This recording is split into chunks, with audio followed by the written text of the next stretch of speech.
Good day, I'm Mark Lun. In February, HDB resale prices continued to dip on declining volume. If you are a HDB homeowner in Singapore, what does this mean for the value of your home?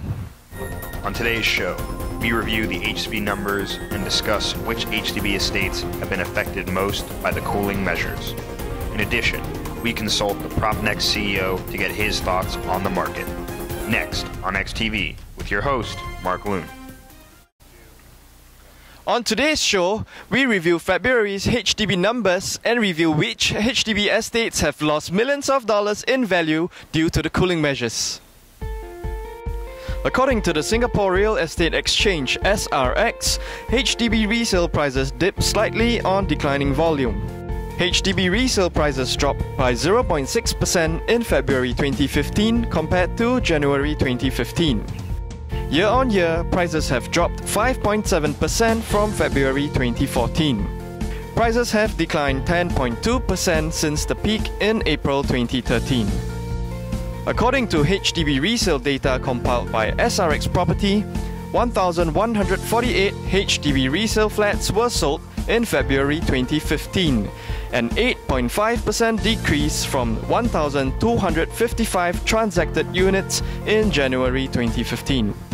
Year-on-year, resale volume increased by 20.7% compared with 951 units resold in February 2014.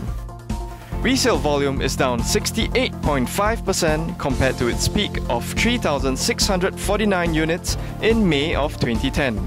Overall median transaction over X value (TOX) remained negative.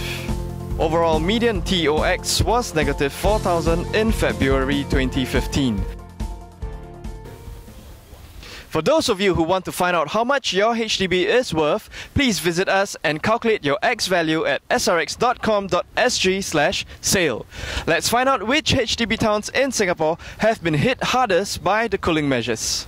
From a statistical standpoint, the cooling measures have hit the north and the northeast in Singapore particularly hard.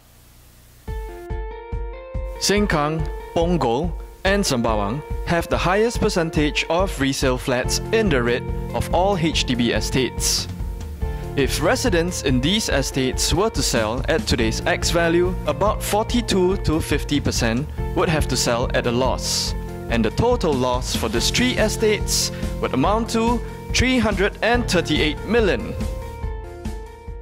So now that we have a better understanding of the HDB resale market for February, let's turn our attention to Mr. Muhammad Ismail, PropNex Realty CEO. So Mr. Ismail, why do you think the cooling measures have impacted certain HDB areas more than the others? Yeah, I think this is understandable because the cooling measures within a specific objective is to stabilize the public housing overall. But on the other hand, not every estate will have a similar impact. Put it this way, when we talk about price of a particular property, what dictates price? Demand and supply. The greater the demand and lack of supply, price goes up. And on the other hand, when there is a lesser demand but greater supply, and that's where the price become weak. What we have witnessed here is ever since after the cooling measures, the matured estates generally tend to hold its price much better than the non-matured estates. The reasons are simple. Non-matured estates are flooded with many BTOs, and upon the 5 years TOP from the period or MOP period, you will see more people wanting to sell but with a muted response of demand, and that's why prices do differ from estates to estates, and this is very, very understandable because it is all a practice of demand and supply. Thank you for your input, sir. Fine, thank you.